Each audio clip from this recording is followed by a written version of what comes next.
带去读唐诗。宋杨氏女，作者魏应物，诗篇。阴日风戚戚，出行复悠悠。女子今有行，大江诉轻舟。你背访无事，母念亦思柔。犹为众所欲，两别泣不休。对此结重重，疑往难复留。自小看对分，事故疑我忧。乃书托良文，人说事无由。贫欠成所想，主将起台舟。好江顺浮渡，用子顺其游。别离在金城，见你当何秋？饥寒四处欠，临感忽难收。归来时有你，另泪掩应流。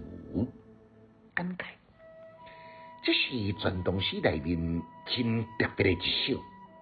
作者呢，送查某囝要来挽嫁，将家庭的情况甲中年丧妻等等呢，意真情切，细说如此，感人至深。伫记查某囝喜气洋洋的结局，细老爸人呢，内心上是错综复杂，百感交集。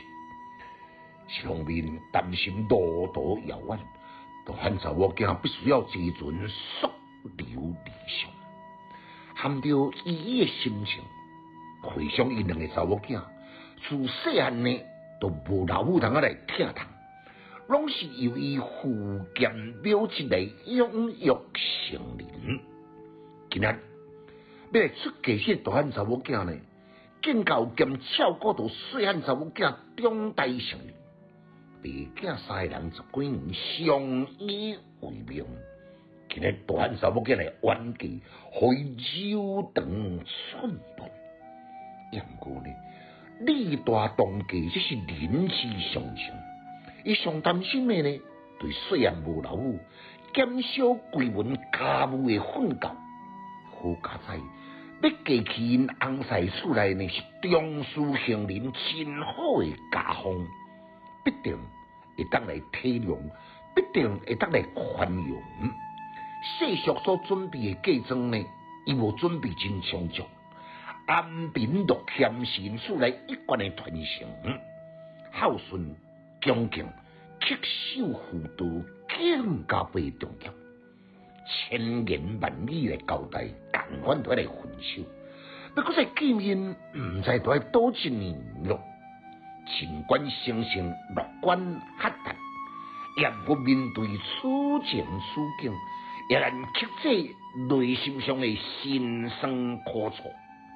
送别倒转到厝内，看起了细汉查某囝，佮再引起了爸囝10几年的相依为命。禁不住少年的目屎，沿着迄个无仔大呢，滚滚离流。读诗的囡仔白学歹，有气质，有文采。读诗快乐哦！